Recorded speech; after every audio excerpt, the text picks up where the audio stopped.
Welcome to the Rotary Membership Action Plan Session 3. And without much further ado, let's welcome to the stage the chair of the Membership Action Plan Committee, your friend and mine, Patrick Eakes.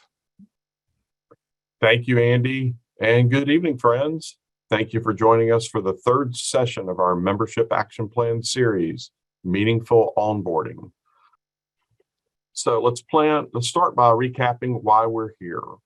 The goal of the Membership Action Plan team is to give you the tools and resources, the map, if you like, to build consistent, moderate growth in your clubs.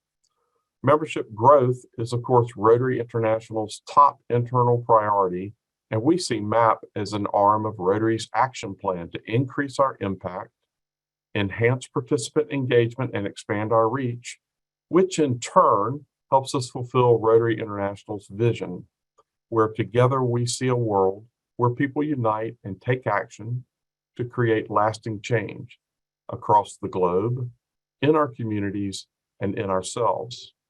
Quite simply, if we grow more, we can do more. We can have more vibrant, more exciting meetings and do projects which deliver greater impact. In short, creating club environments where our members do not just survive, but thrive. However, data show that while many of our clubs are doing an amazing job in service, that our biggest challenge remains membership. And while some clubs are succeeding and growing, many clubs need a plan that they can easily follow, that is immediately actionable and is backed by real-time data. The Membership Action Plan, or MAP, offers a multi-year, data-driven, step-by-step guide to help our clubs achieve consistent, moderate membership growth. So, a quick review of Session 2, where we discussed the challenges of inviting prospects to a meeting and instead suggested inviting them to a membership event. We then walked through one example of a membership event called Discover Rotary. Many clubs have found that by hosting a Discover Rotary type event, that they get the greatest return on membership growth. After your Discover Rotary event, and you've got some new members, what happens next is key. Tonight's session will go through meaningful onboarding. Many businesses fall short in properly onboarding new employees. Sadly, many of our Rotary clubs also fall short at the beginning of the relationship with a new member. Organizations with a strong onboarding process improve new hire retention by 82% and productivity by over 70%. Companies with weak onboarding programs lose the confidence of their candidates and are more likely to lose those individuals in the first year. I believe these numbers correlate to Rotary new members. We want our clubs to grow and know that happens through attracting new members and retaining current members. What we often fail to realize is our retention plan begins before they become a member. Nailing the onboarding process puts you on a path to membership growth. Andy Van Hook will get us started with tonight's session. Thanks, Patrick. Really appreciate the opportunity to be here. But as we get going, as the slide says, I really shouldn't be here. I shouldn't be in Rotary. And I want to tell you a little bit about how we got here, or I got here, and talk about how the onboarding process is an important piece to our Rotary pathway. So I attended a Rotary mixer hosted by local clubs in my community. They invited people to learn about Rotary and each of the individual clubs. I was invited and visited each of those clubs, and the club that was most attractive to me was the largest and oldest club. At the time, as the owner of a very young business, I saw this club as an opportunity to connect with more people in order to grow my business, along with serving my community. So I visited the club twice and submitted my application. And then I went for the third week and was nearly ushered out the door before a member I knew said that it was okay and I could be his guest. The reason that they were going to usher me out the door is because I already had my 2 visits and hadn't been approved for membership yet. And so I wasn't allowed to attend another meeting without being a member. So that's reason number one why I shouldn't be in Rotary. So I didn't go back the following week due to my experience the week prior. However, I did inquire about my application status. I was told my application had been received and it would be reviewed by the membership committee, which met quarterly. And they had met 3 weeks prior and would not meet again until the following quarter. And so that would have been about 10 weeks after submitting my application, which it was about 10 weeks after submitting my application. And that is reason number two why I shouldn't be in Rotary today. Once I was finally approved, I attended a few meetings and determined I was going to sit at every table in order to meet new people and to grow my network. It was going well until I got to one of those tables. I'm sure most of you know what I mean by quote unquote those tables. Many of you may have one or two of those tables. And so as I walked up to the one empty chair at that table, these gentlemen were having quite a lively conversation. However, when I sat down, the conversation came to almost a screeching halt. One of them was nice enough to ask me who I was and what I did, so I proceeded to give them each a business card. And the last guy I handed my card to took a glance and said, "We don't do that here," and literally flung my card back at me. I was quite stunned, and there wasn't much else said at the table the rest of the meeting. And that's reason number three that I shouldn't be in Rotary. So I'm not really sure if it's my stubbornness or ignorance that got me to stay, but it wasn't a great way to start the relationship. And I think there's a lot of things we need to consider on making sure people have this great initial experience. So are there rules in your club that are a barrier to membership? And consider how many members have our clubs lost due to outdated practices? And is your club really a friendly group?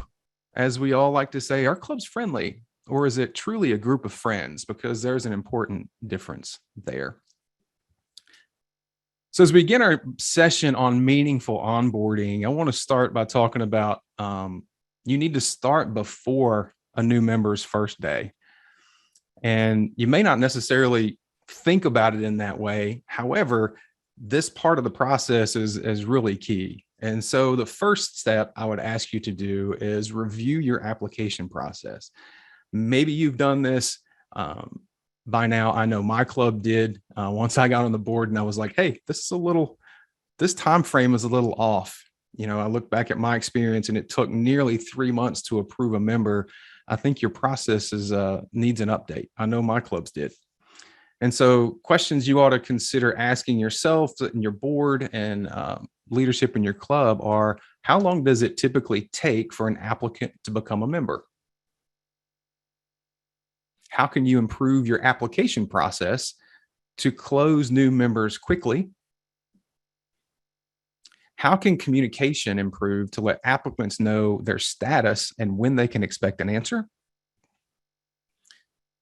At a time when any of us can pretty much buy anything instantly from our phones, the longer people wait, the less interested they become. Second on this list is upon completion of your Discover Rotary Hour, which we talked about last month, you should have some solid membership prospects.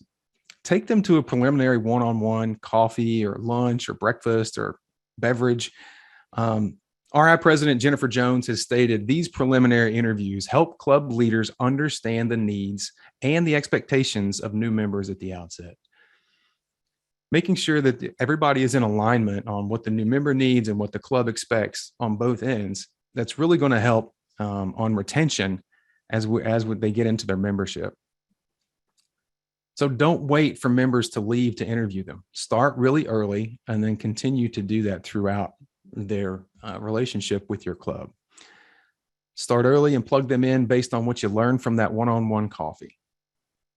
Third, there is a welcome email. So we got a couple of emails here I really think that are important to send. And the first one is an instruction email to the new member and the club president and the president-elect.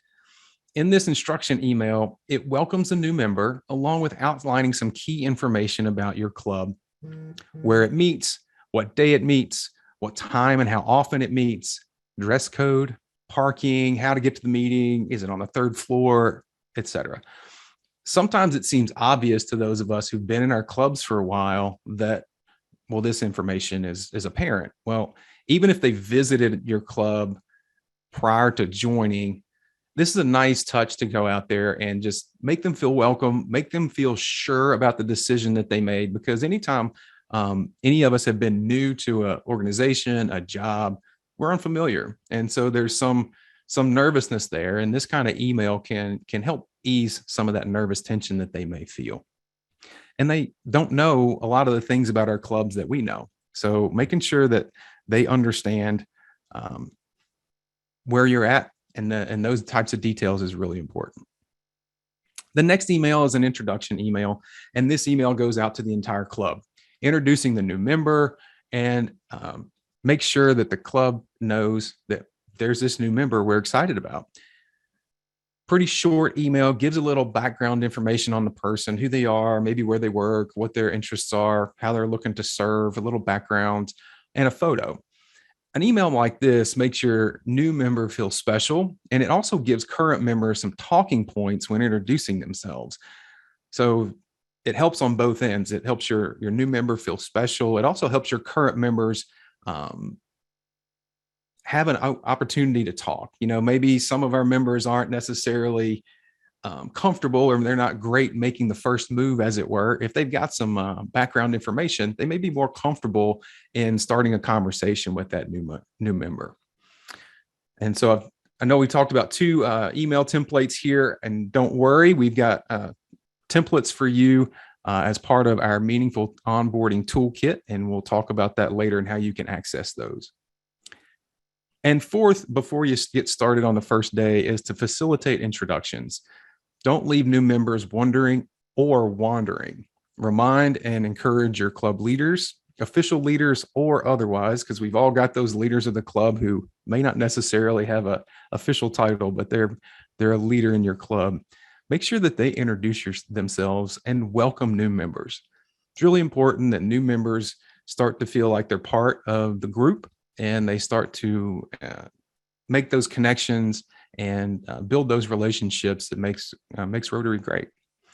And a club president should specifically connect with new members. It's a really simple gesture that goes a long way towards retention. Really, for new members to get the club president to come say hi, take 10 minutes or 5 minutes and chat with them, it really does go a long way in making them feel like, wow, this is a pretty special moment for me. And all this leads up to the art of the induction. And with more on that, our very own Art McQueen. Good evening, everybody. So the art of the induction, get it? So now we've covered the membership pipeline, connecting with prospects, securing of leads, the inviting folks to a Rotary Discovery meeting.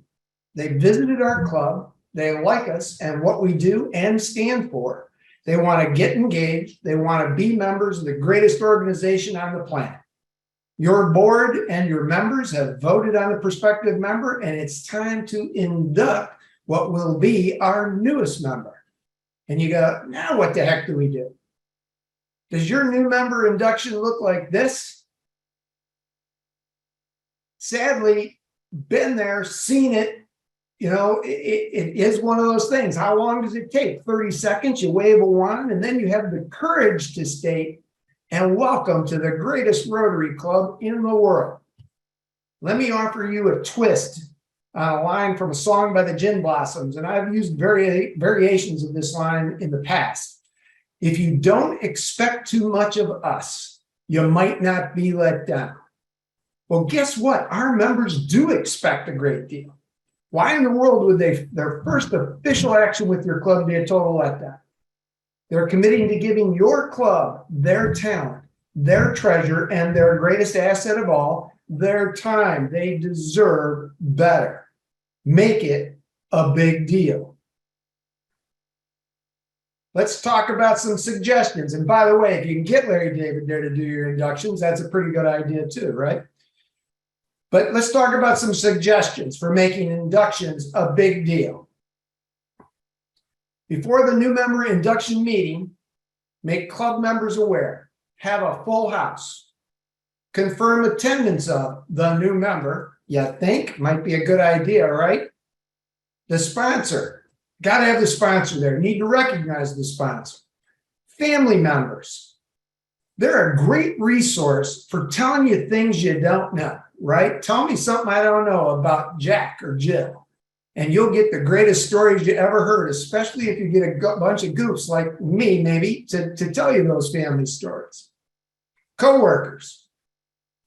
What a concept, right? Get their coworkers there. Maybe one of them will want to join your club when they see what's going on and how this individual is being received into your club.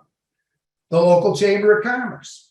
Yes, we are a networking organization. You just heard what Andy said about what happened when he handed a card. There's nothing wrong with exchanging cards. No, we don't sell our business when we're in a meeting, in the business portion of the meeting. But our organization was formed in large part of individuals from classifications in order to network. Get the local chamber in there. Get the assistant governor if they're available. The district governor, the DGE, the DGM, the DGND. But I'm going to give you a word of caution. Not all district leadership was created equal. Yep, I said it. But it doesn't mean they wouldn't do a good job, but it does mean they might not induct that member in a manner that suits the culture of your club. If you do a great job, you do the great job. Leave them up there, put them up there, let them be a part of that dais, if you will, so that they can see everything that's going on and shake hands and all of that. But unless you've seen that individual do an induction and you thought it was fabulous, you do that good job. The day of the event, just said it, induct it in the way it fits your club. Be fitting to the culture of your club. Leave ample time. God forbid you might have more than one member to induct on one day, right? And if you do, make it the meeting. There's nothing that says this has got to be boom, over with, onto our speaker that's probably from a nonprofit and going to try and get us to give them money anyway. This is a perfect opportunity to do more than one meeting. This is a huge deal, and momentum creates momentum. Introduce the new member to your club. Let that new member share. Give the new member some time to share their thoughts. Ask them why they chose Rotary.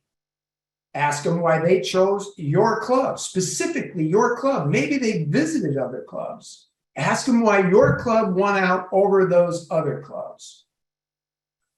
Have a new member packet, a certificate, and a pin ready to go. Don't be scrambling on the day of the induction going, hey, have we got a packet? Can someone sign this thing? Is there a pin in it? Et cetera, et cetera. Be professional. We try and put together a professional webinar for you. We try and put together content.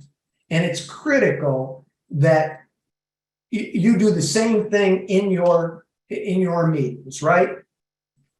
And I just saw a quote. I just saw something pop up in the chat box. Yeah, I got lots of screens going. And it's a perfect thing. It actually is a perfect statement. Gordon Owens says, most new members don't know what the district or the role of the governor is. And he's absolutely right. You can ask any member in your club, and unless they're interestingly different, shall we say, who the district governor was the year they were inducted into Rotary, they're not going to remember. They're not going to know. I was standing in a club when I asked that question, and the person that said, I don't know, forgot it was me that was in there that day that actually participated in the induction. But they'll always remember their sponsor. They'll always remember the way you made them feel on that day. It is critical to let them be a part of this. Let everyone say hi. Lots of ways to do this. I've seen clubs put a square, all the members go around square in the room, and that new member gets to walk around the entire room shaking hands. You can also do a gauntlet. and a gauntlet sounds terrible, right? But a gauntlet, let them do a tunnel like a sports team runs out and let them go through that tunnel and give high fives to everybody. Something that makes them keep that excitement, keep that momentum, get them engaged, make sure you know what they want to be engaged in. Don't put them on the membership committee when they said they were interested in community service. That's the fastest way to lose them. Put them where they want to be. You asked them what brought them to your club, why they joined your club. It's time for you now to deliver.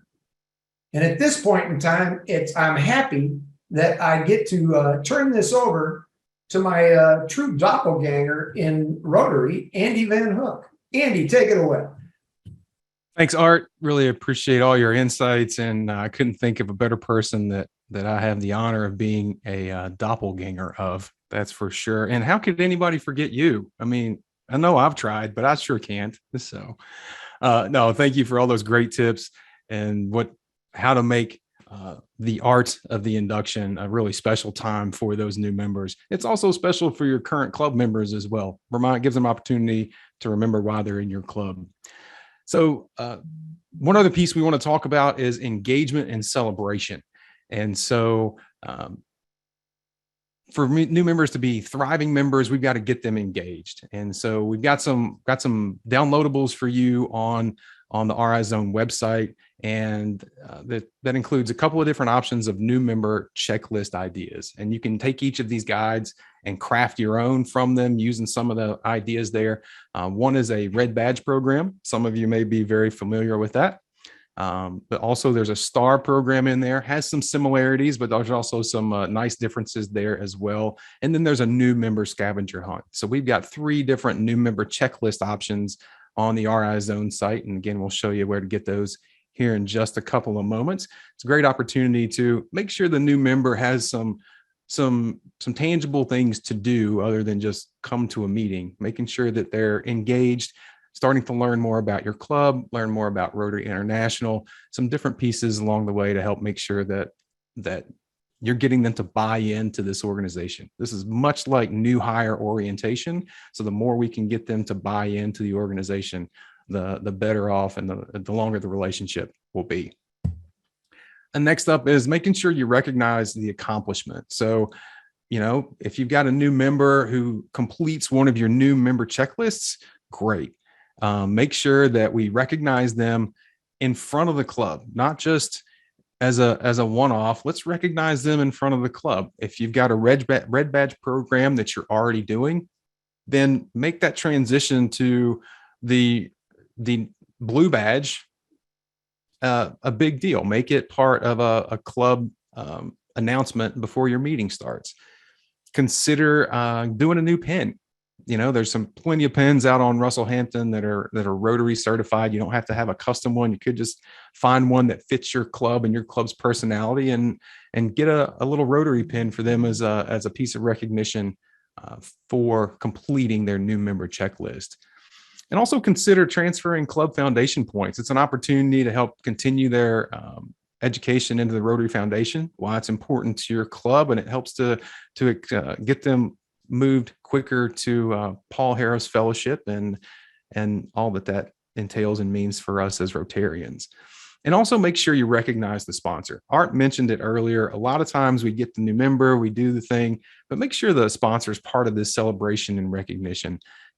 That sponsor thought enough of the new member to also think enough of your club to invite and bring them to participate and join that organization. So that's a pretty big thing for that member to do that. So make sure not to forget the sponsor as you're going through this recognition process.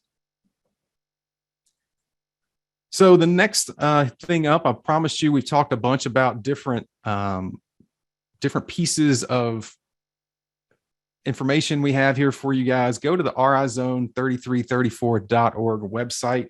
And in the search box there at the top, you'll see it. It's going to replay here in just a moment. Search box there at the top, type in orientation. There you go, orientation. Then you'll hit search. And it will pop over right there at the top is a new member or onboarding and library. And right there is your library of about 10 different pieces of templated material or ideas that other people have used to success in onboarding your new members. So a lot of those pieces are in there. Again, all those pieces are in there for your use. Take them, you can use them as they are, or you can customize them as it seems fit to your club. So a quick recap on what we learned here today. One is that retention starts before day one. A lot of times over the years, we talked a lot about retention in terms of membership. How do we hold on to people? How do we hold on to people? Well, there's a lot of data out there on the business and employment side that says that your retention starts before their first day on the job. Patrick said it earlier, and I agree with him. That's a big win if you can orientate and get them onboarded early and well. They're going to likely stick around as a member for longer. Art gave us a great intro to making the induction magical.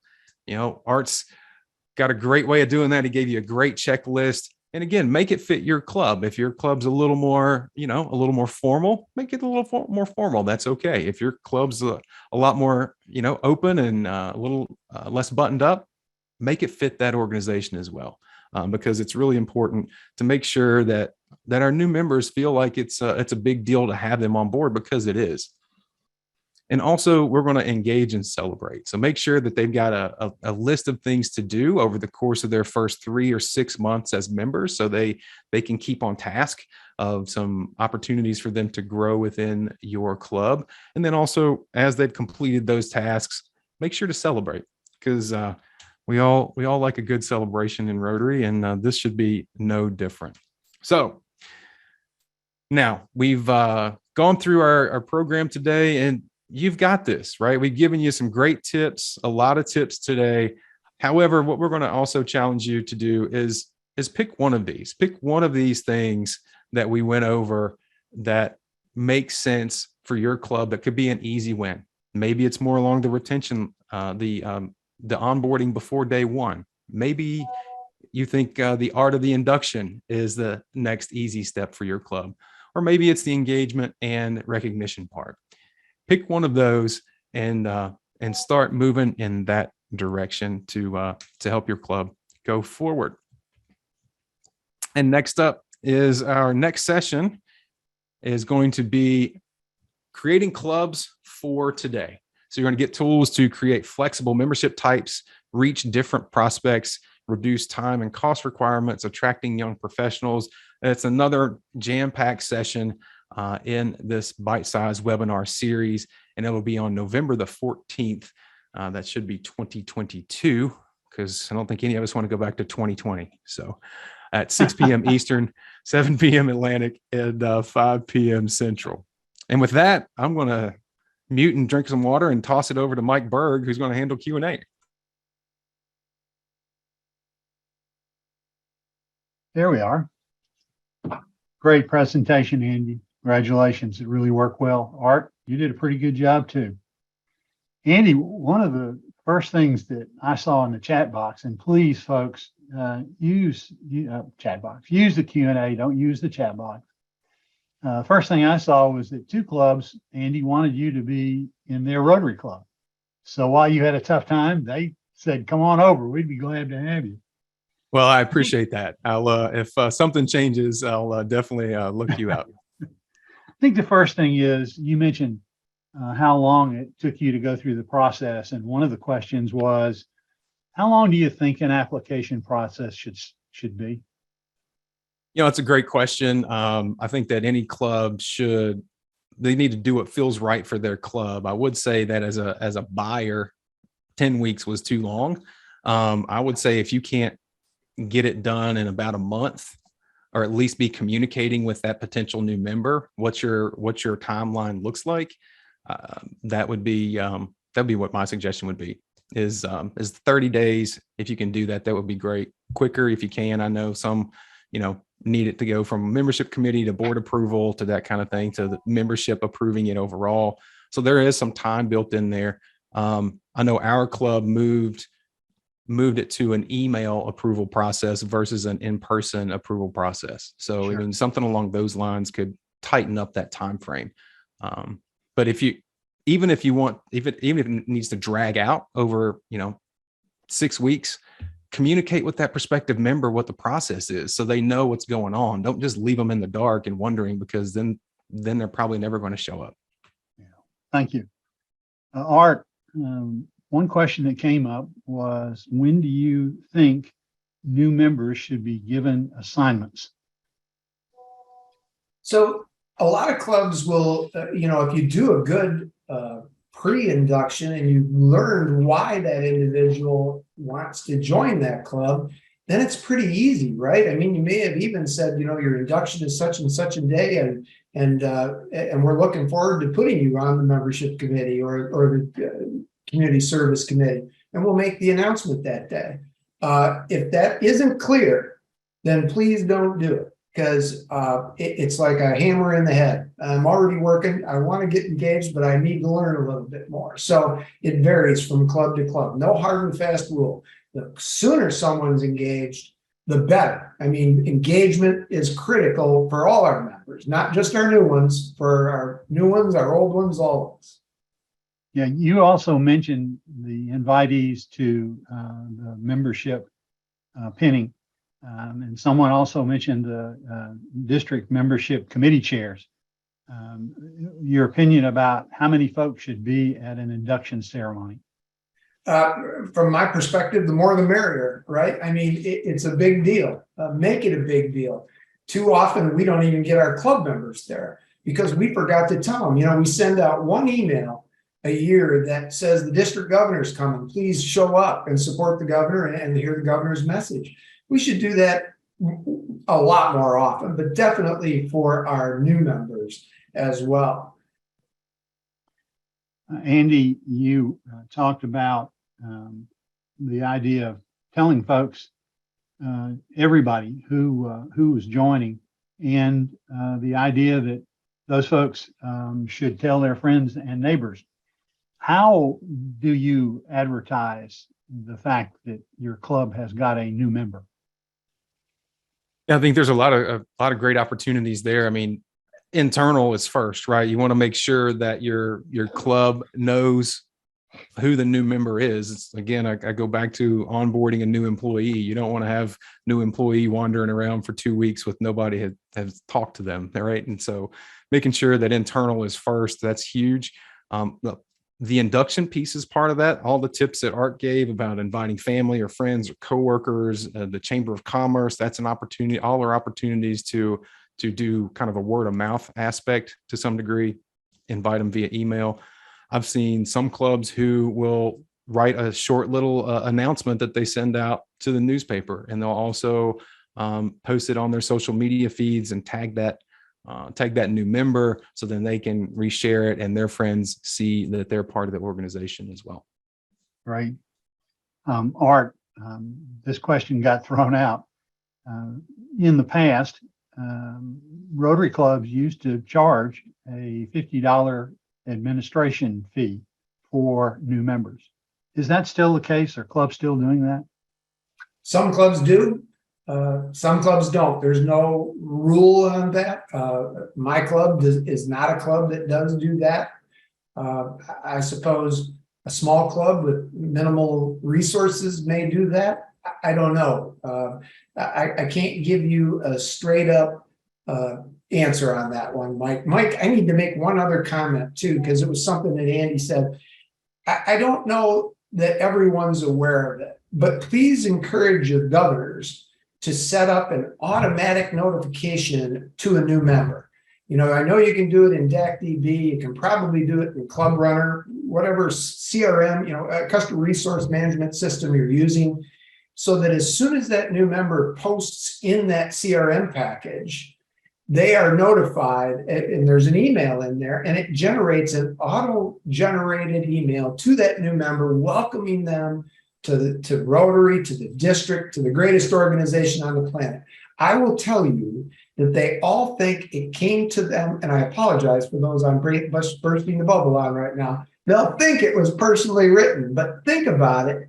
I mean, a district with 3,000 members that loses 10% of their members and yet has a plus 2%. I mean, that's, 300 and some emails that will go out to new members. And so it's a nice touch to get an email from the governor of the organization you just joined that says, welcome to our organization. Sure. I'll piggyback even on that one. Go ahead. Take the opportunity to have that governor record a video that they can post in that email, so they know who that person is. It's a face rather than just text. It gives them an opportunity to engage with another human being in Rotary, and it's a lot warmer than just reading a text email. Yeah. To everybody out there, Andy, in his listing of different items that you could find at RI, talked about the induction ceremony. But there was a question asked if there's a different induction ceremony for Rotarians that are going from one club to another, as opposed to brand new members. That to me, Mike? Yeah. Sorry. So most often you will see it different. In my opinion, it shouldn't be different. They're probably going to a club where it's all new people. It should still be fun. And especially when people relocate. And, I happen to be in a club in Florida. Yes, we do get some folks that move down from the north, from the cold. We don't know.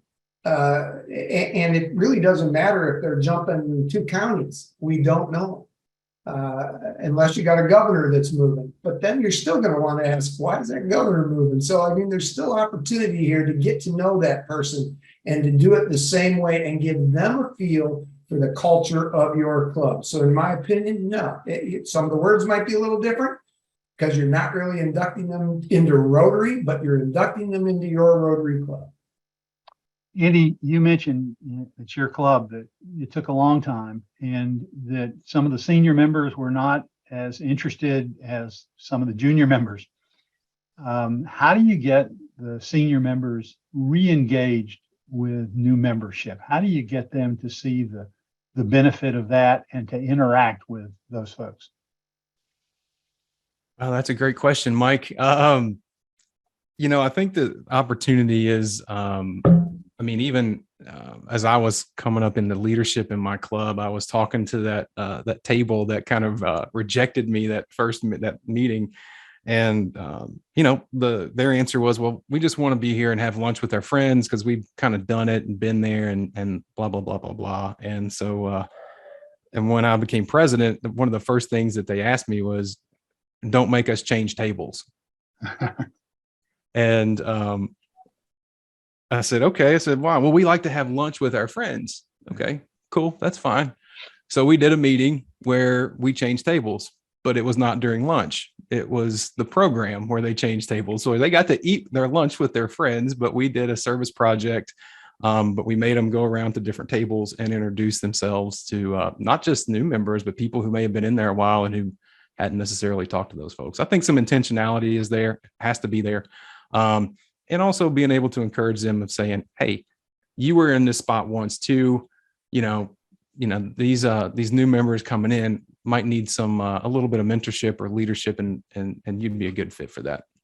I'll add to that myself. When I was in one of the Gwinnett clubs way back when, that club used to get folks to announce their birthday, and then they would make a swap to each table for those birth dates that were that month. And that got folks involved in talking to other people. It wasn't just the woman's table or the men's table. It became kind of a mixed bag. That's a great idea. Art, we had a couple of questions about new members and what committees would be best for them to start out with. We already talked about getting them engaged, but from your view, what committees would new members be applicable to? So again, that's a conversation with the member. I mean, everybody joins for a reason. It could be that they want to do community service. It could be they want to do international service. They may be involved with youth service. I mean, it runs the gamut, and you've got to discover what they want to do. my opinion, membership committee, unless they're a mover and shaker in the chamber or something, and they think they can bring you a lot of people, I don't see the benefit to that right out of the gate because they don't know your club. They don't know Rotary. It's a little bit of a tougher sell for them. But to do community service, they know what they want to do, and they want to join an organization that has the opportunity to move that forward in a bigger scale than what they can do on their own. And so I think I'm just a believer that the member drives that, not the Rotary Club. Let the member drive that. Sure. And Andy, talking about the different committees that are out there and what folks want to do as opposed to what somebody assigns them to. One of the things that we hear quite often is discussions at the membership between the membership committee and the prospective member is what the costs are, what the responsibilities are. I'm sure out there are different views on that. Whether you start with a reduced fee for the first 2 years or whether you go full time. Any thoughts on that? Yeah, I think I tend to be one that struggles with the reduction of fees for new members. Unless you're really, really clear on that communication, and then you also have to provide that value along the way. And even then, it's tough. Just being in business, and my experience is the price is the price. Whatever that first price is that you give somebody is what they're going to expect, at least for unless you communicate really well. And that 50% discount or whatever, I think that's a bit of a tough sell. I don't remember the rest of the question, Mike. So that was it. That was it. How about sponsors? We recognize sponsors when we have an induction. What's the sponsor's responsibility for the new member after the induction is over? So somebody mentioned mentors, and it's possible that some clubs do use the sponsor as a mentor. They have a relationship already. So that's possible. I personally put that mentor piece into the next round. Andy mentioned a red badge when he was talking. Some clubs do red badge where you have a checklist of things to accomplish before you go to a blue badge or a square badge or whatever kind of badge you're using these days, right? But it is that ability to have a relationship. The mentor is a possibility to have a different person and get to know them well. But your mentors are not everybody in your club is ready to be a mentor yet. So give them somebody that knows what they're doing in the club. Been there, is active, and is actively engaged. I would say one thing that it's kind of amazing, and it's awesome sitting here and having multiple screens like I do and looking at the chat box, the Q&A, all these things going by, all the people that I know, a lot of good friends out there. It's great to see. But someone threw in there, make them a greeter. Great idea. Some clubs do that. Put them at that greeter table for a couple, 3 weeks. It's oftentimes part of that red badge program if you do one. If you don't do one, you can still make them a greeter. They get an opportunity to shake everybody's hand as they come through that day. Lots of good suggestions. I'm not seeing them all. That chat box is busy, so that's awesome. But a great suggestion.